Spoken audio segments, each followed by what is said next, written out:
श्री शिवाय नमस्तु भयम। दोस्तों, आप सभी लोग जानते हैं कि 28 जुलाई 2025 को पड़ रही है सोमवार विनायक चतुर्थी व्रत।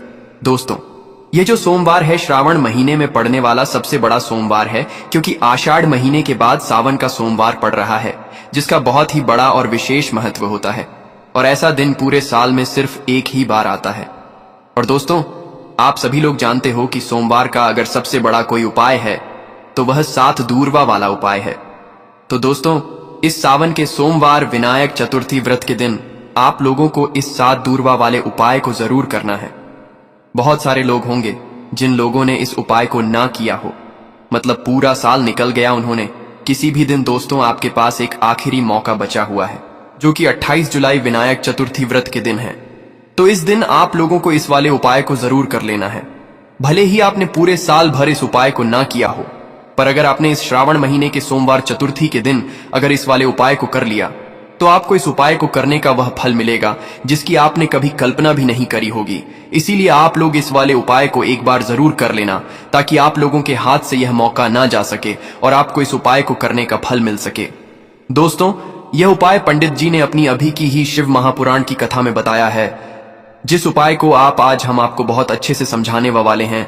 इस वीडियो को देखने के बाद इस उपाय को समझने के लिए आपको कोई और वीडियो को देखने की जरूरत नहीं पड़ेगी। तो चलिए दोस्तों, उपाय को शुरू करते हैं। देखिए, यह इस श्रावण महीने के सोमवार चतुर्थी के दिन यह इतना खास होता है, इतना महत्वपूर्ण होता है।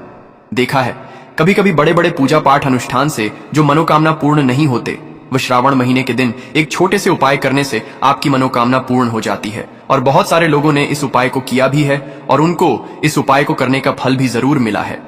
अगर आप लोग भी इस उपाय को करना चाहते हैं तो आप इस उपाय को पहले अच्छे से समझ लेना, सुन लेना, उसके बाद करना।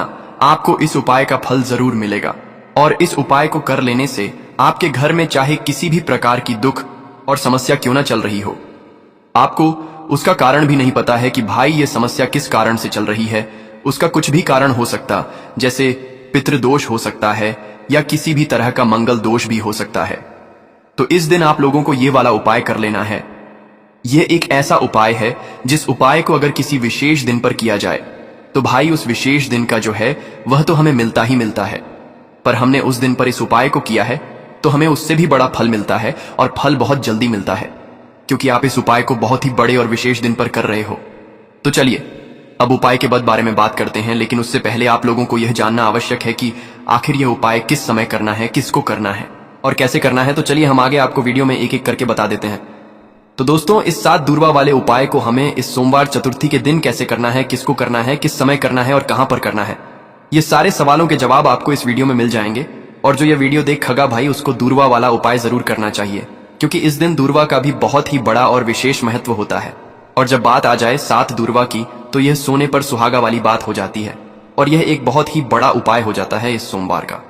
तो अब दोस्तों, इस 7 दूर्वा वाले उपाय को आखिर करना किसको है, सबसे पहले हम लोग अब बात जान लेते हैं। तो देखो, घर की जो बड़ी माताएं बहनें होती हैं, उन माताओं बहनों में से कोई भी एक बड़ी माता बहन इस वाले उपाय को कर सकती है। और दोस्तों, अगर आप चाहे तो अपने घर में से सभी सदस्यों को भी इस उपाय को करवा सकते हैं। अगर किसी व्यक्ति की खुद की कोई मनोकामना है, खुद की कोई दुख और परेशानी है जो कि वह अपने लिए ही करना चाहता है, इस वाले उपाय को तो वह खुद अपने लिए भी कर सकता है। बाकी अगर कोई घर में से ऐसा है जो कि अपने ने पूरे घर परिवार की सुख और शांति के लिए ये वाला उपाय करना चाहता है, तो भाई वह भी कर सकता है, उसमें भी कोई दिक्कत वाली बात नहीं है। कहने का मतलब यह है कि इस उपाय को हर एक सदस्य भी कर सकता है, और पूरे घर परिवार के सदस्य के लिए घर की बड़ी माताओं बहनों में से कोई एक माता बहन भी कर सकती है। माताएं बहनें अगर घर में उपस्थित ना हो या वह यह वाला उपाय ना कर पा रही हो, तो फिर घर का कोई बड़ा सदस्य भी इस 7 दूर्वा वाले उपाय को कर सकता है, चाहे फिर वह पुरुष ही क्यों ना हो, उसमें कोई भी दिक्कत वाली बात नहीं है। अब दोस्तों, इस दूर्वा वाले उपाय को हमें करना कहां पर है? देखो, हमें शिवलिंग के पास में जाकर करना है। बहुत सारे लोग प्रश्न करते हैं, हर एक उपाय को करते समय क्या हम इस उपाय को घर पर या मंदिर में कर सकते हैं? देखो, तो इस वाले उपाय को आप मंदिर में करोगे तो अच्छा रहेगा, घर पर नहीं करना है इस वाले उपाय को। उसके बाद में दोस्तों, जो अगला प्रश्न निकल कर आता है वह ये आता है इस उपाय को लेकर कि आखिर इस उपाय को हम किस समय करना है, सुबह के समय करना है कि शाम के समय करना है? तो देखो, इस वाले उपाय को आप लोग सुबह के समय भी कर सकते हो और शाम के समय प्रदोष काल में भी कर सकते हो। अब अगर आप पूछो कि भाई सबसे उत्तम समय कौन सा रहेगा इस 7 दूर्वा वाले उपाय को करने का, तो हम आपसे बस यही कहेंगे कि इस उपाय को आप शाम के समय करेंगे तो ज्यादा बेहतर होगा। बाकी अगर सुबह के समय भी करेंगे तो भी अच्छा होगा, उसमें कोई भी दिक्कत वाली बात नहीं है। तो अब दोस्तों, जो अगली सबसे बड़ी और महत्वपूर्ण बात आती है वह यह आती है कि सुबह अगर हम उपाय को करेंगे तो हमें कितने बजे से लेकर कितने बजे तक के बीच में करना है, और शाम के समय प्रदोष काल में करेंगे तो हमें कितने बजे से लेकर कितने बजे के बीच में करना है। तो देखो, सुबह जितनी जल्दी हो सके आप उपाय को करने की कोशिश करना। बाकी अगर किसी कारणवश लेट भी हो जाओ, थोड़ी देर भी हो जाए, तो 10 या 11 बजे तक भी आप उपाय कर लेना, पर 12 बजे से ज्यादा देरी ना हो। ठीक है, इस बात का ध्यान रखना। उसके बाद में दोस्तों, अगर शाम के समय प्रदोष काल की बात करें, प्रदोष काल का जो समय होता है वह शाम के 6 बजे से शुरू हो जाता है। मतलब शाम के 6 बजे से लेकर 7 बजे के बीच का जो समय होता है, यह समय प्रदोष काल का समय होता है। पर अभी जो मौसम चल रहा है, इस मौसम में जो है शाम बहुत देरी से होती है, तो आप इस उपाय को 7 या 8 बजे के बीच में भी कर सकते हो। मतलब शाम के 6 बजे से रात 8 बजे के बीच में आप कभी भी इस वाले उपाय को कर सकते हो, उसमें कोई भी दिक्कत वाली बात नहीं है। परंतु सोमवार प्रदोष के दिन कोशिश करना कि समय के अंतर्गत ही कर लो। किसी कारणवश ना कर पाओ तो थोड़ा देरी से भी कर सकते हो, आपको उपाय का फल जरूर मिलेगा। देखिए, इस वीडियो में जितने भी उपाय हम आपको बताएंगे सभी उपाय सरल है। देखो, गुरुजी ने कहा है कि सोमवार के दिन आपको 7 दूर्वा वाला उपाय तो अवश्य ही करना चाहिए। वीडियो के अंतिम में आपको उपाय बताया है जो आपको करना है। देखो, आगे बढ़ने से पहले वीडियो को एक लाइक जरूर करें। देखो, सबसे पहला उपाय, यदि आपके जीवन में कर्जा बहुत अधिक है, आपके जीवन में संकट बहुत अधिक रहते हैं, आपके ऊपर बहुत अधिक विपदा आ रही है, बार बार आपको अपने व्यापार में और अपने धन में हानि देखने को मिल रही है, यानी कि आपको प्रत्येक कार्य में हानि हो रही है, तो आपको यह उपाय करना चाहिए। इस उपाय को करने के लिए आपको 2 चीजों की आवश्यकता होगी। सबसे पहले है दूर्वा। दूर्वा आप जानते हो, जो कि भगवान गणेश जी को समर्पित होती है, तो आपको वह दूर्वा की आवश्यकता होगी। साथ ही में 1 लोटा जल की आवश्यकता होगी। और आप जब भी उपाय को करें, दिन भी आपको करें, तो आपको प्रातः कल सुबह ही सुबह करना है। इस बात का विशेष रूप से आपको ध्यान रखना है। ठीक है, तो आपको 1 दूर लेनी है। अगर आधा दूर्वा भी मिल जाती है तो भी कोई दिक्कत नहीं है, बस आपको दूर्वा लेनी है। अगर ज्यादा ना मिले तो उस स्थान पर 1 दूर्वा भी ले सकते हैं। दूर्वा आपको आसानी से कहानी पर भी मिल जाएगी। बस याद रखिएगा, शुद्ध दुर्भाइये, और मतलब उसे शुद्ध करके ही उपयोग में लीजिएगा, है ना। तो आपको करना क्या है, 1 दूर्वा या 1 से ज्यादा भी दूर हुआ आप लोग ले सकते हैं, तो 1 दूर्वा अपनी ले लीजिए। 1 दूर्वा के साथ में आप 1 लोटा जल ले लीजिए और इन दोनों ही चीजों को लेकर शिवाजी के मंदिर पहुंच जाइए। शिवाजी के मंदिर पहुंचकर सबसे पहले आप शिवाजी के पास में बैठ जाइए। शिवाजी के पास में बैठने के बाद जो शिवाजी की शिवलिंग होगी, शिवलिंग के ऊपर सबसे पहले आपको यह दुर्भाग्य को समर्पित करना है। दूरभाग को कुछ इस प्रकार से समर्पित करना है कि जो दूर्वा की दांडी का मुख होगा वह जलधारी की तरफ हो, जहां से जल नीचे करता है ना। और जो दूर्वा का मिला हुआ भाग होगा वह अपने आप शिवाजी के पीछे की तरफ हो जाएगा। ठीक है, तो इस प्रकार से यह यह दूर्वा आपको भगवान शिवाजी की शिवलिंग के ऊपर समर्पित करनी है।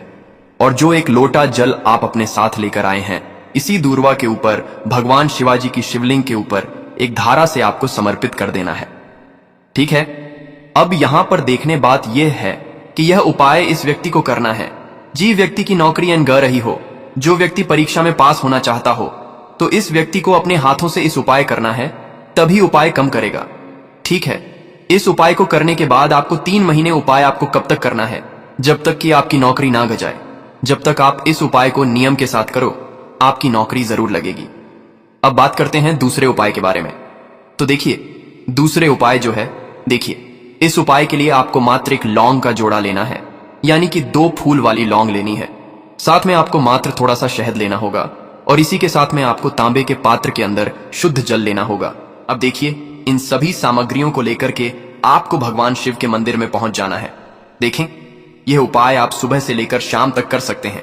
तो वह सबसे पहले तो आपके पास जो 2 फूल वाली लौंग हैं, उन्हें आपको शहद के अंदर अच्छे से डुबो है, यानी कि दोनों लौंग पर आपको अच्छे से शहद का लेपन कर देना है। अब आपको जो आपके पास 1 लोटा जल है, सबसे पहले तो उसे शिवलिंग पर धीरे धीरे समर्पित करना है और श्री शिवाय नमस्तुभयम इसका जाप करते हुए समर्पित कर देना है। अब आपके पास जो 2 फूल वाली लौंग है शहद से, उसे आपको शिवलिंग पर अर्पित करना है और आपको प्रार्थना करनी है कि जीवन में जो रोग की स्थिति है वह समाप्त हो, जीवन के जो संकट और समस्याएं हैं वह सभी समाप्त हो, जीवन से जो कर्ज की समस्या है वह समाप्त हो। इस प्रकार से प्रार्थना करते हुए यह जो 2 फू वाली लौंग ही शहद संयुक्त, इससे आपको शिवलिंग पर अर्पित कर देनी है। आपकी जो भी समस्या होगी इस सोमवार के दिन अवश्य ही समाप्त हो जाएगी। तो इस प्रकार से आपको पहला उपाय करना है। अब हम बात कर लेते हैं दूसरे उपाय के बारे में। देखो, यह उपाय आपके लिए सर्वश्रेष्ठ होने वाला है। देखिए, इस उपाय के लिए आपको मात्र 5 हरे मूंग के दाने आपको साबुत लेने हैं, खंडित नहीं होने चाहिए। इस बात का ध्यान रखें। और इसी के साथ में आपको एक तांबे के पात्र के अंदर अपने घर से शुद्ध जल ले लेना है। अब दोस्तों, इन सभी सामग्रियों को लेकर के आपको सीधे पहुंच जाना है भगवान शिव के मंदिर में। देखिए, इस उपाय को भी आप सुबह भी कर सकते हैं और शाम के समय में भी कर सकते हैं। देखिए, भगवान शिव के मंदिर में पहुंचने के बाद आपके पास जो 5 हरे मूंग हैं, उनमें से पहला जो हरा मूंग है, आपको शिवलिंग के सामने जो नंदी महाराज होते हैं और उनका जो पैर उठा हुआ होता है, वहां पर आपको पहला हरा मूंग समर्पित कर देना है और आपको ओम नमः शिवाय इसका जाप कर लेना है। फिर आपको दूसरा हरा मूंग लेना है और शिवलिंग पर जो श्री गणेश जी वाला स्थान होता है, वहां पर आपको यह दूसरा हरा मूंग समर्पित कर देना है। यानी कि शिवलिंग के सीधे तरफ आपको यह दूसरा हरा मूंग समर्पित करना है और फिर आपको ओम नमः शिवाय या फिर श्री गणेशाय नम इसका जाप कर लेना है। तीसरा, हरा मूंग का दान आपको भगवान शिव की सबसे प्रिय पुत्री माता अशोक सुंदरी वाले स्थान पर समर्पित करना होगा। शिव की जो जलाधारी होती है, जहां से जल बह करके आता है, उसी जलाधारी के बीच में जो कहीं कहीं उठी हुई लाइन होती है सांप की आकृति के रूप में, वहीं पर आपको तीसरा हरा मूंग समर्पित करना है और फिर आपको ओम नमः शिवाय इसका जाप कर लेना है। अब दोस्तों, चौथा जो हरा मूंग है, उसे आपको भगवान कार्तिकेय जी का जो स्थान होता है शिवलिंग पर, वहां पर आपको यह चौथा हरा मूंग का दाना समर्पित कर देना है और आपको ओम नमः शिवाय इसका जाप कर लेना है। अब दोस्तों, आपके पास जो 5वां और अंतिम हरा मूंग बचा हुआ है, उससे आपको उससे जल के पात्र के अंदर डाल देना है और इस हरे मूंग से युक्त जल से आपको भगवान शिव के शिवलिंग का अभिषेक कर देना है। जल आपको बिल्कुल धीरे धीरे समर्पित करते जाना है और लगातार आपको शिव महापुराण के मूल श्री शिवाय नमस्तुभयम इसका जाप करते रहना है। फिर आपको शिवलिंग के सामने बैठकर, यदि आप अपने बच्चों के लिए यह उपाय कर रहे हैं, यदि आप अपने बच्चों की बुद्धि ज्ञान और विवेक के लिए उपाय कर रहे हैं, तो उसके लिए आपको प्रार्थना कर लेनी है। या फिर व्यापार में वृद्धि करने के लिए यह उपाय कर रहे हैं, तो उसकी कामना करते हुए आपको प्रार्थना कर लेनी है। या फिर अपनी नौकरी के लिए कर रहे हैं, या फिर अपने इंटरव्यू के लिए, या फिर धन की प्राप्ति के लिए कर रहे हैं, जिस भी कामना के लिए आप उपाय कर रहे हैं, उसे परिपूर्ण करने के लिए आपको महादेव से प्रार्थना कर लेनी है और फिर आपको वापस अपने घर आ जाना है। पूज्य गुरु जी ने कहा है कि जो भी व्यक्ति इस उपाय को कर लेता है, तो यकीन मानिए आपके जीवन की जो सारे संकट, कष्ट और बाधाएं ही, वह सभी समाप्त होंगे। अब हम बात करते हैं अगले उपाय की। इस उपाय के लिए आपको एक दीपक लेना है। दीपक आप मिट्टी का भी ले सकते हैं और शुद्ध आटा मढ़कर उसका दीपक भी आप तैयार कर सकते हैं। दीपक के अंदर गोल बाती का प्रयोग करना है और दीपक के अंदर आपको शुद्ध घी का प्रयोग करना है।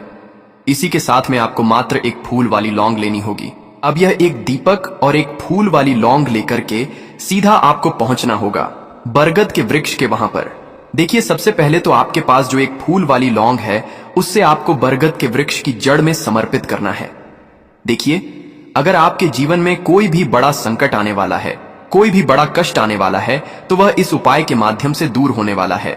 महादेव की विशेष कृपा रहेगी कि जो भी संकट आपके जीवन में आने वाला होगा, वह भी दूर हो जाएगा।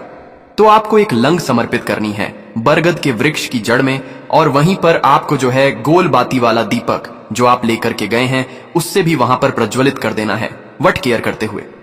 देखिए, जब भी आपको जीवन में इस साल लगने लगे कि आपके जीवन में कुछ भी अच्छा नहीं चल रहा है, तब भी आपको ई उपाय करना है। तो इस प्रकार से आपको यह उपाय करना है। अब हम जान लेते हैं चौथे विशेष उपाय के बारे में। देखें, यदि आपके विवाह में, शादी में कोई भी समस्या आ रही है, यदि आपका जो कर्ज है वह दिन पर दिन बढ़ते ही जा रहा है, तो आपको यह चमत्कारी उपाय करना चाहिए। कोई भी समस्या अगर जीवन में है, तो उसे दूर करने के लिए आपको ई उपाय करना चाहिए। मंगल दोष से जुड़ी हुई समस्या भी है, तब भी आपको यह उपाय करना चाहिए। देखिए, इस उपाय के लिए आपको एक तांबे के पात्र के अंदर अपने घर से शुद्ध जल लेना है और इसी के साथ में आपको एक छुटकी लाल चंदन लेना होगा।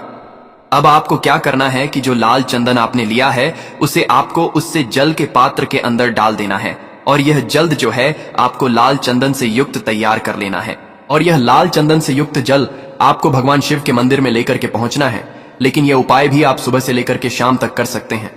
अब दोस्तों, ये जो लाल चंदन से युक्त जल है, इससे आपको भगवान शिव के शिवलिंग पर धीरे धीरे अर्पित कर देना है और आपको लगातार श्री शिवाय नमस्तुभयम इसका जाप करते रहना है। देखिए, यदि आपके जीवन में विवाह से जुद्ध समस्या चल रही है तो आपको मंगलेश्वर महादेव का स्मरण करना है, और जीवन में अधिक कर्ज की समस्या है तो आपको आरण्य मुक्तेश्वर महादेव का स्मरण करना है। देखना, एक दिन आपकी सब तरह की समस्या जल्दी ही समाप्त हो जाएगी। तो इस प्रकार से आपको यह चौथा उपाय करना है। अब हम जान लेते हैं अंतिम और पांचवें उपाय के बारे में। देखिए, सोमवार का दिन है और हनुमान जी भगवान शिव के रुद्र अवतार हैं, तो ये उपाय और भी खास हो जाता है। तो ये जो उपाय है विशेषकर आपको हनुमान जी के वहां पर ही करना होगा। देखिए, जब भी आपको ऐसा लगने लगे कि आपके जीवन में जो कर्ज है वह समाप्त ही नहीं हो पा रहा है, दिन प्रतिदिन बढ़ते ही जा रहा है, कष्ट जो है वह दिन प्रतिदिन बढ़ते ही जा रहे हैं, कष्ट जो है वह समाप्त ही नहीं हो पा रही है, यानी कि जीवन में जब भी कोई विपदा आती है, संकट आता है, तो हमें संकट मोचन हनुमान जी के मंदिर में जाना चाहिए। लेकिन यह उपाय बहुत ही खास है। इस उपाय के लिए आपको एक चौमुख दीपक तैयार करना होगा। आपको एक दीपक लेना है। दीपक के अंदर 4 बाती आई बाती के लिए आपको मोली वाला धागा आता है, कलावा का उसकी भी बना सकते हैं, या फिर आप सफेद रुई की जो बत्तियां हैं उन्हें भी बना सकते हैं। अब आपको लेना है एक कटोरी सरसों का तेल, और अब इस दीपक के अंदर या तो आपको चमेली का तेल डालना है, या फिर जो आपने एक कटोरी सरसों का तेल लिया है उसमें आपको सरसों का तेल डालना है, और इसी के साथ में आपको मात्र एक फूल वाली लौंग भी लेनी है। देखिए, अब जो यह दीपक है और लौंग है, इन दोनों का आपको हनुमान जी के मंदिर में लेकर के पहुंचना है। अब सबसे पहले तो यह जो चौमुखी दीपक है, इसे आपको हनुमान जी के सामने प्रज्वलित करना है। दीपक को प्रज्वलित करने के बाद आपको वहीं पर एक बार हनुमान चालीसा का पाठ करना है, या फिर आप आरण मोचक मंगल स्तोत्र का पाठ भी कर सकते हैं। अब आपके पास जो एक फूल वाली लौंग है, उनसे आपको अपने सीधे हाथ में रखना है। आपको प्रार्थना करनी है हनुमान जी से कि जीवन की जो भी संकट है, विपदा है, वह सभी आपकी कृपा से दूर हो। और यह जो एक लौंग है, इससे भी आपको उससे चौमुखी दीपक के अंदर डाल देनी है और अपनी मनोकामना बोल देना है। गुरुजी कहते हैं कि कुछ दिनों में ही आपकी सब मनोकामना पूरी हो जाएगी। तो इस प्रकार से यह सुंदर सा और सरल सा उपाय करना है। देखो, आज की वीडियो में हमने आपको जितने भी उपाय बताए हैं, सभी उपाय बहुत ही सरल है जो आपको करने हैं। देखना, आपके जीवन के साथ संकट और कष्ट दूर होंगे। और गुरुजी ने कहा है कि सोमवार के दिन आपको चौमुख दीपक वाले उपाय को आपको अवश्य ही करना चाहिए। इससे आपके जीवन से चारों तरफ से आने वाले संकट दूर हो जाएंगे। तो दोस्तों, यह थे पूज्य गुरुजी द्वारा बताए गए कुछ बहुत ही खास उपाय। अगर आपको जानकारी अच्छी लगी हो तो वीडियो लाइक करिएगा। मिलते हैं फिर एक नए वीडियो के साथ। श्री शिवाय नमस्तुभयम।